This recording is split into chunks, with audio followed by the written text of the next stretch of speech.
하나님의 말씀을 봉독해 드리겠습니다.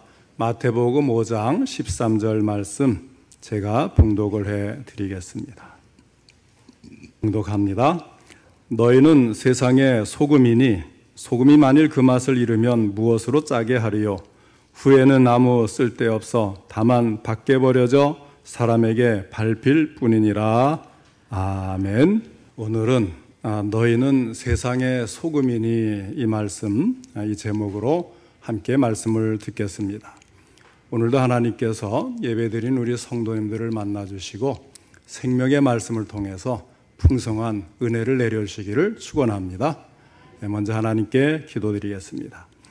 사랑이 많으신 하나님 아버지, 이 시간에도 저희들의 예배를 받으시며 귀한 말씀 주시니 감사를 드립니다.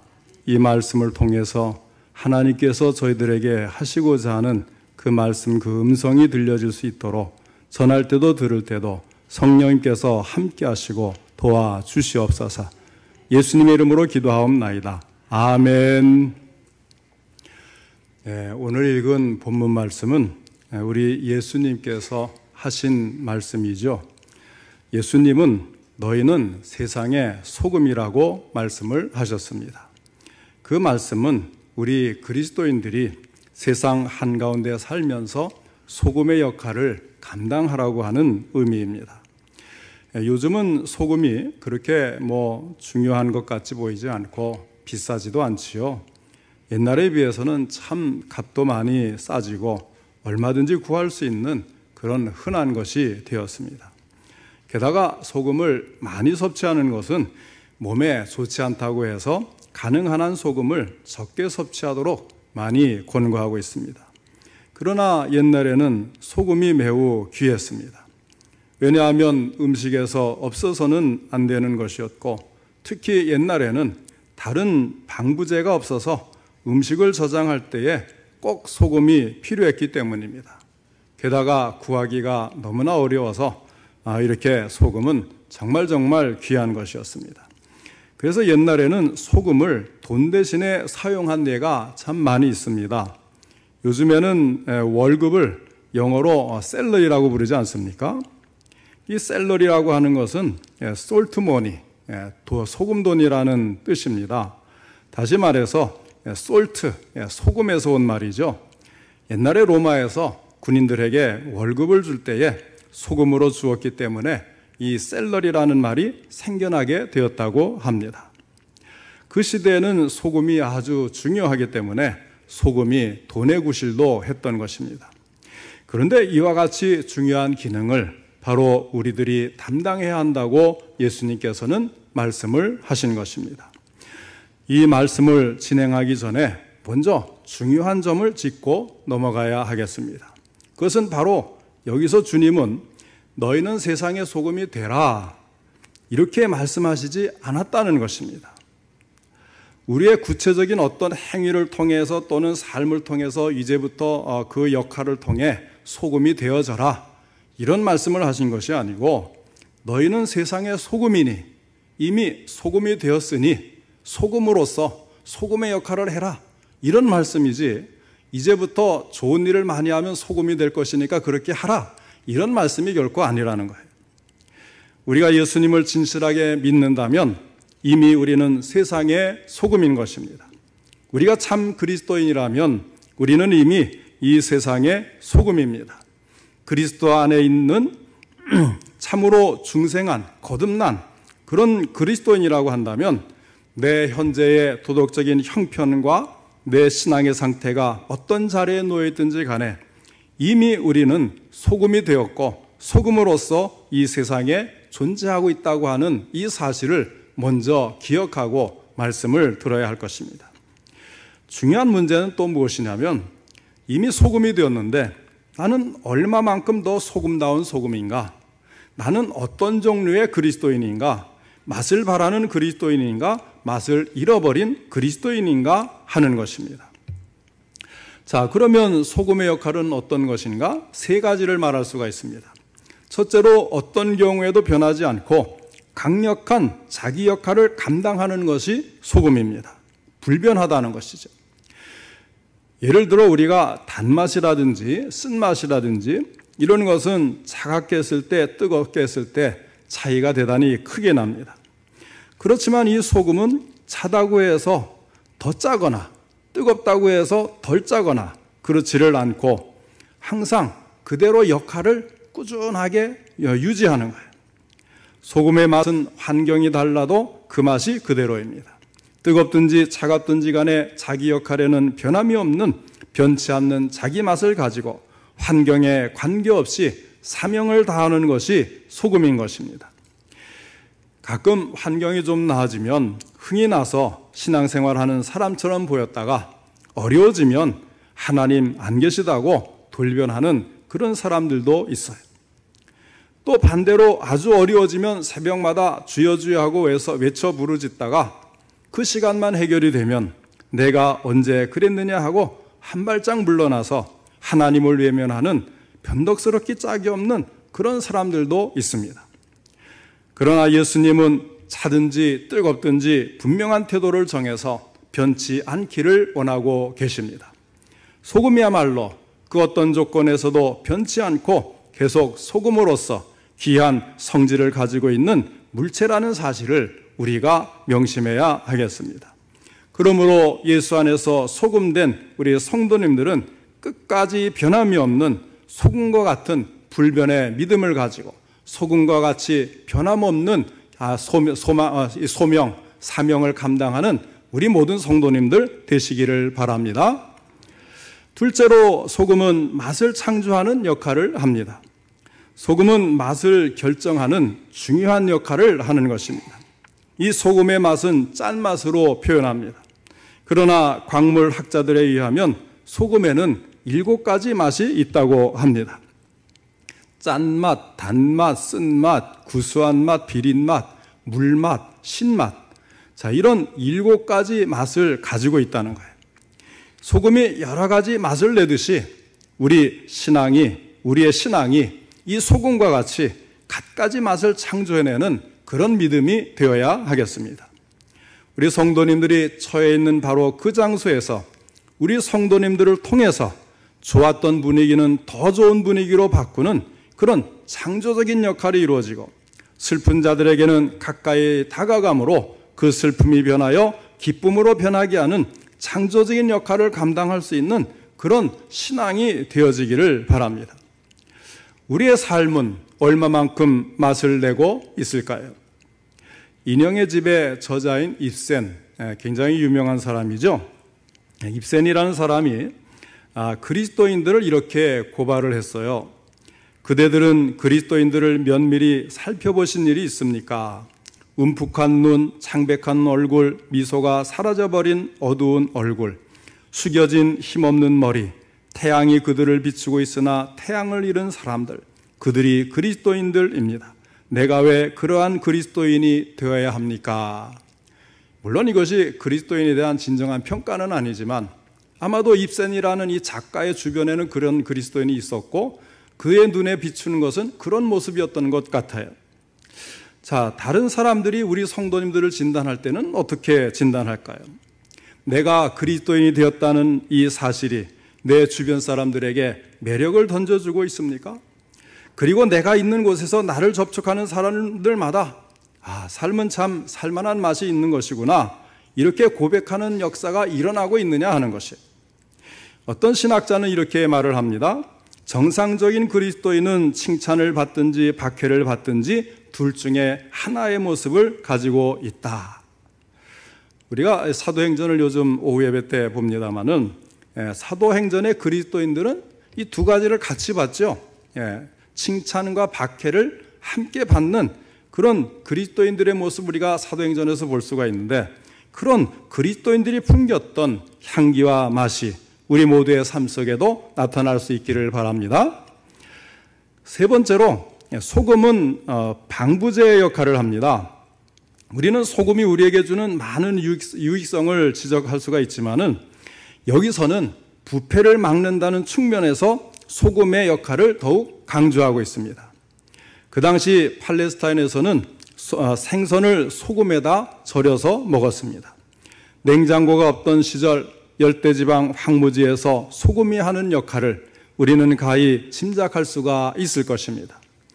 부패하는 것을 방지하기 위해서 방부제로 이 소금을 사용하게 된 것입니다. 예전에 저는 젓갈이나 염장 같은 음식은 우리나라에서만 만들어 먹는 줄 알았어요. 그런데 TV에서 다른 나라를 소개하는 다양한 프로그램들이 많이 있지 않습니까? 그걸 보니까 정말 다양한 나라에서 다양하게 소금을 사용해서 젓갈도 만들고 염장된 음식을 만들어서 부패하지 않게 저장해 먹는다는 사실을 알게 되었습니다. 그만큼 소금의 사용은 전 세계, 전 문화적인 것이라는 사실을 보여주는 것입니다. 예수님께서 제자들을 향해 너희는 세상의 소금이니 하고 말씀하실 때에 이 말씀은 전제하는 것이 있습니다. 무엇을 전제합니까? 세상의 부패를 전제하고 있는 것입니다. 소금이 필요한 곳은 부패가 있는 곳이에요. 부패의 가능성이 있는 곳입니다. 그렇기 때문에 소금을 요구합니다. 소금이 없는 세상을 한번 생각해 보시기 바랍니다. 이와 마찬가지로 그리스도가 없고 그리스도인이 없는 사회를 생각해 보십시오. 오늘날 소위 그리스도인들 가운데서도 일부가 부패해 있다는 사실을 우리는 부인하지 않습니다. 그러나 만일 이 땅의 최후의 진실한 그리스도인들까지도 사라져버린다면 우리 사회는 어떻게 되겠습니까? 복음의 빛이 완전히 사라진다면 우리의 역사는 어떻게 되겠습니까? 그리스도 없는 문명, 그리스도가 없는 사회, 복음이 없는 역사를 한번 상상해 보신 일이 있습니까?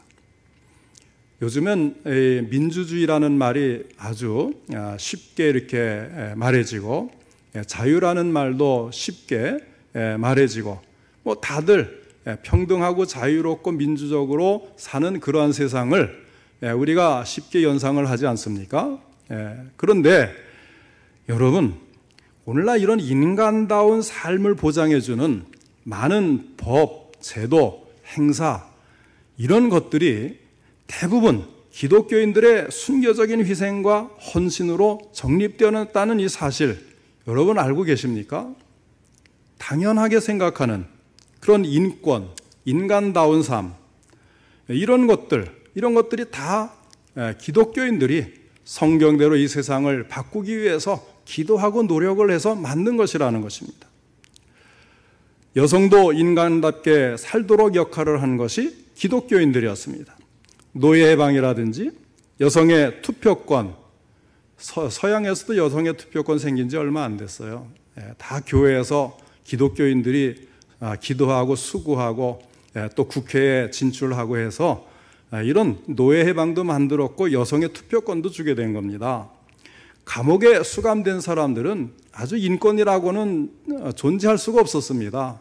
그런 정말 이 감옥에 갇혀 있는 그런 이제 빛이 들어오지 않는 그 세계에서도 이렇게 인권을 보장해주는 그런 그 모든 제도들이 사실은 다 그리스도인들이 성경 말씀대로 세상을 바꾸고자 하는 그런 노력으로 세워졌다는 사실 아마도 많은 사람이 알지 못할 거예요. 그러나 기독교 역사를 쭉 보면 군데군데 이런 그 법안을 마련하기 위해서 기독교인들이 또 기독교 국회의원들이 영국 같은 데 일찍이 국회가 있었잖아요. 또 모여서 이제 기도하고 국회 안에 있는 신우회원들이 힘을 쓰고 이런 것들을 역사를 통해서 볼 수가 있습니다. 이렇게 사회에 그늘진 곳에 빛을 비추고 부패하지 않도록 소금의 역할을 해온 것이 진정 교회였고 기독교인이었다는 사실 모두가 알지 못하고 또 잊혀져 가고 있는 이러한 현실이 참 안타깝습니다만은 그러나 보이지 않게 그런 일들을 꾸준히 해왔던 거예요. 그러므로 주님께서는 성도들로 하여금 이 부패한 문명과 사회와 역사 속에 소금이 되어야 한다는 사실을 우리에게 강조하고 있습니다. 히브리 사람들은 믿을 만한 사람, 그 인격이 진실하고 하나님을 향한 자세에 있어서 충성스러운 사람들을 가리켜서 소금과 같은 사람 이렇게 말을 합니다. 또 그들이 약속을 할 때 그 약속이 변하지 않는 약속이 되기를 원하면서 그런 약속을 가리켜서 소금 언약, 소금의 언약이라고 말을 합니다. 신실한 약속, 변함이 없는 약속에 의해 살아가는 사람들, 주님께서는 이 세대에 이런 소금과 같은 존재를 요구하고 계십니다. 사랑하는 성도 여러분, 우리가 소금은 방부제 역할을 한다는 것을 기억하면서 나를 필요로 하는 이 사회 어느 곳에서든지 썩음을 방지할 수 있는 소금과 같은 믿음의 생활을 할 수 있기를 축원합니다. 그러면 소금의 역할은 어떻게 할 수가 있습니까? 소금은 어떻게 해서 불변성의 역할과 맛을 창조해내는 역할과 그리고 또 방부제 역할을 감당할 수가 있을까요? 소금이 그냥 그대로 있으면 소금으로서의 역할을 감당할 수가 없는 거예요. 그래서 제일 먼저 생각할 것은 소금이 제 역할을 하려면 소금은 녹아 없어져야 한다는 사실입니다. 오늘날 한국교회 성도들이 소금 노릇을 제대로 못하는 것처럼 보이는 이유는 무엇이겠습니까? 예수님께서 여기서 소금의 예를 드신 것은 분명히 닳아져 없어져야 된다는 거예요. 녹아서 없어져야 된다는 것입니다. 소금은 녹아져야 합니다. 자, 이것이 의미하는 것은 희생이에요. 소금이 되려면 희생이 있어야 합니다. 오늘날 한국교회가 소금이 되지 못하고 빛이 되지 못하는 이유는 희생을 각오하지 않기 때문입니다. 이 세상 사람들이 즐기는 것 다 즐기고 이 세상 사람들이 좋아하는 것 다 좋아하고 나서 소금이 되겠다고 하는 것은 불가능합니다. 그래서 소금의 짠맛을 내지 못하고 쓸모없는 소금과 같은 기독교인이 되고 마는 것입니다. 우리가 하나님 앞에서 진정 소금이 되려면 우리는 희생을 해야 합니다. 슈바이처 박사라든지 리빙스턴 선교사라든지 우리나라의 손양원 목사님이나 장기려 박사님처럼 자기를 희생할 때 비로소 이 사회에 맛을 내고 부패를 방지하는 역할을 감당할 수가 있는 것입니다. 또 어떤 사람은 이것을 져주는 삶이라고 표현을 해요. 한편에서는 희생이다. 또 다르게 표현을 하면 또 져주는 삶이다. 소금은 보통 음식물에 녹아들어서 짠맛을 냅니다. 그러면서 음식 속으로 사라져버리는 게 소금이라고 할 때에 소금은 져주는 삶을 사는 물질이라고 하는 것입니다. 우리가 양보하고 희생하며 무언가를 사랑으로 섬기는 삶, 다시 말해서 소금 같은 역할을 해야 한다는 것입니다. 그 속에서 주님의 영광도 나타나게 되어 있습니다. 소금이 녹아야 맛을 내는 것처럼 그리스도인이라고 한다면 희생하면서 살아야 합니다. 가족 간에서도 다른 식구들에게 양보하고 희생해야 되고 또 이웃과 친구들에게 져주는 삶을 살아야 사회의 미랄이 될 수가 있는 것입니다. 그런데 교회 안에서도 지지 않겠다고 그냥 아둥바둥 이기려고만 하면 세상에서는 더 그렇지 않겠어요? 교회 안에서도 서로 져주는 삶을 살아야 돼요. 저는 우리 성도님들 이길 생각 하나도 없어요. 우리 성도님들도 서로 이기려고 하지 마시기 바랍니다. 져주는 삶, 이런 삶을 살 때 소금의 짠맛이 날 수가 있는 것입니다. 나 한 사람이 녹아 없어져 다른 사람들의 삶의 맛을 느낀다면 그것이 바로 우리의 소명이 아니겠습니까? 이 땅의 모든 신자들이 이처럼 희생과 져주는 삶을 살고자 한다면 이 사회의 어느 구석에선가 사회의 부패를 막을 것이고 또 어느 구석에서는 사람이 살 가치를 더해 줄 것입니다. 이것은 또한 우리 하나님께 영광을 돌리는 것입니다. 그리고 소금은 절대로 필요한 존재죠. 피가 모자랄 때도 식염주사를 맞기도 합니다.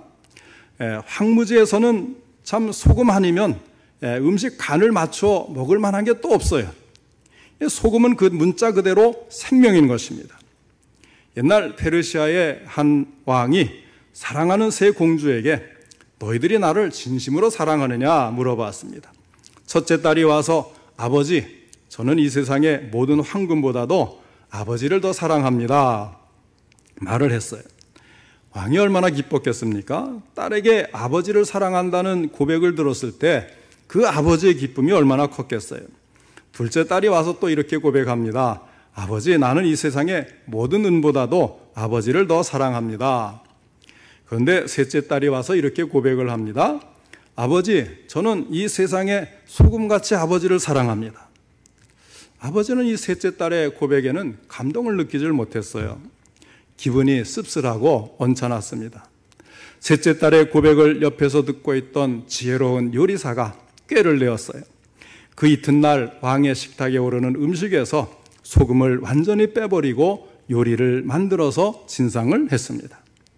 얼마나 맛이 없겠습니까? 왕은 노발대발하는데 요리사가 이렇게 말을 합니다. 소금이 빠져버린 음식을 보고 그렇게 노하십니까?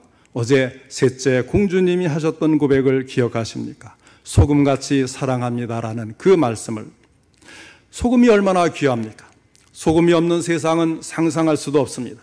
그러므로 예수를 믿어 소금이 된 우리 성도님들은 소금처럼 없어서는 안 될 존재, 어디서나 꼭 필요한 사람이 될 수 있기를 바랍니다. 그러나 이 소금도 맛을 잃으면 밖에 버려져 밟히게 되는 것입니다. 맛을 잃어버리게 되면 쓸모없어 밖에 버려져서 밟힐 뿐이라는 거예요. 본문에서 짜지 않으면 밖에 버려져서 밟힌다고 하는 말씀을 볼 때에 실제로 맛을 잃은 소금이 있다고 하는 것을 전제로 말하고 있는 것입니다.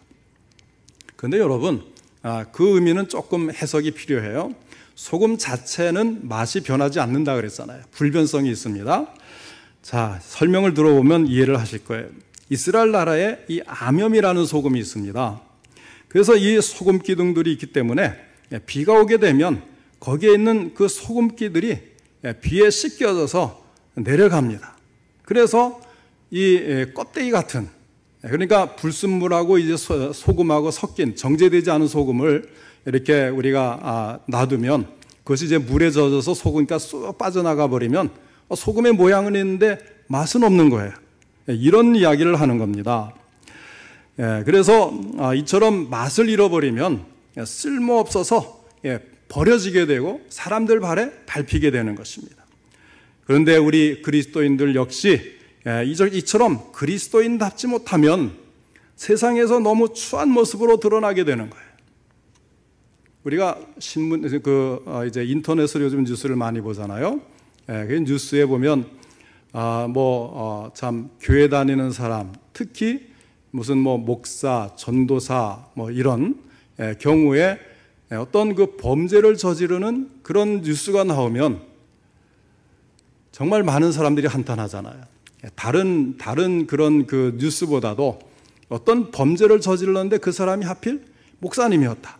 어디 가서 무슨 가게에 가서 진상을 부렸는데 목사라는 직분을 가지고 있다. 자, 그러면 다른 것보다 더 충격으로 다가오잖아요. 그리고 그 목사라는 직분이 얼마나 추하게 느껴집니까? 세상의 어떤 직업보다도 훨씬 더 추하게 느껴지는 그런 순간이 되는 것입니다.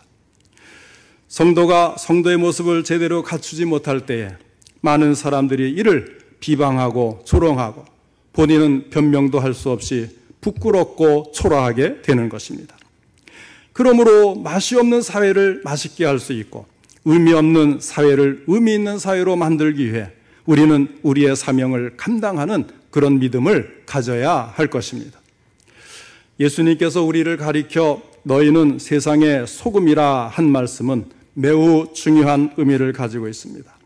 이것은 곧 이 세상은 썩기 쉬운 세상이라는 것을 뜻합니다. 이 세상의 음식이 부패하지 않고 신선하고 맛이 꽤 있다면 소금은 필요 없을 것입니다.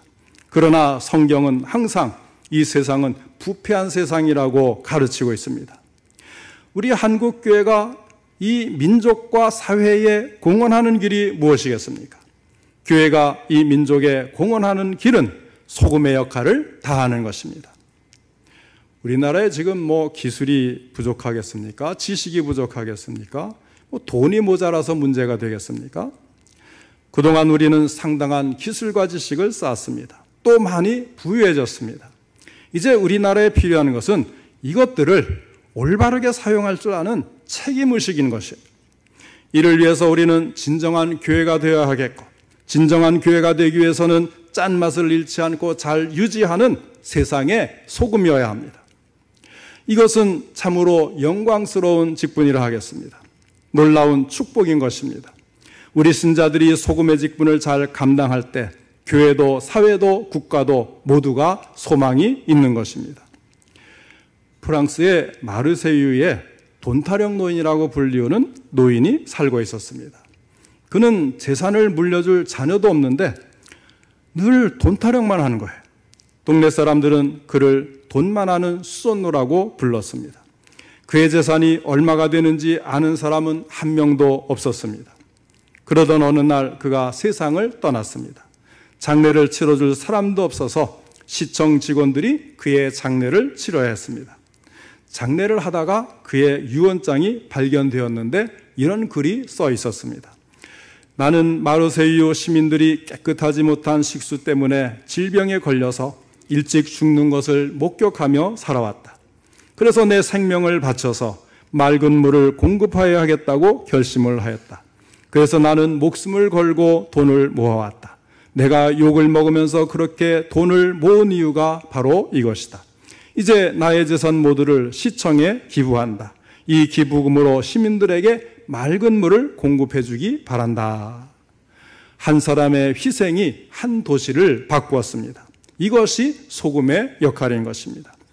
너희는 세상의 소금이니 소금이 만일 그 맛을 잃으면 무엇으로 짜게 하리요? 후에는 아무 쓸데없어 다만 밖에 버려져 사람에게 밟힐 뿐이니라. 우리는 세상에서 소금처럼 부패를 방지하는 사명과 맛을 내는 사명이 있습니다. 영광스러운 직분입니다. 참으로 놀라운 축복입니다. 우리는 우리 자신을 조금씩 희생함으로써 이러한 영광스러운 직분을 감당하며 이로 말미암아 계속해서 하나님의 축복을 누리도록 해야 하겠습니다. 이렇게 할 때에 우리는 이 사회의 부패도 막을 수 있고 하나님으로부터는 계속해서 영적인 새 힘을 공급받게 될 것입니다. 오늘 본문에 예수님께서 너희는 세상의 소금이니 하고 일깨워 주신 말씀을 잘 기억하시고 누가 그리스도인인지 그 경계가 점점 더 모호해지는 이 시대에 예수님의 말씀처럼 우리 모든 성도님들이 진정한 세상의 소금으로서 역할을 감당하는 은혜가 있기를 주님의 이름으로 축원합니다.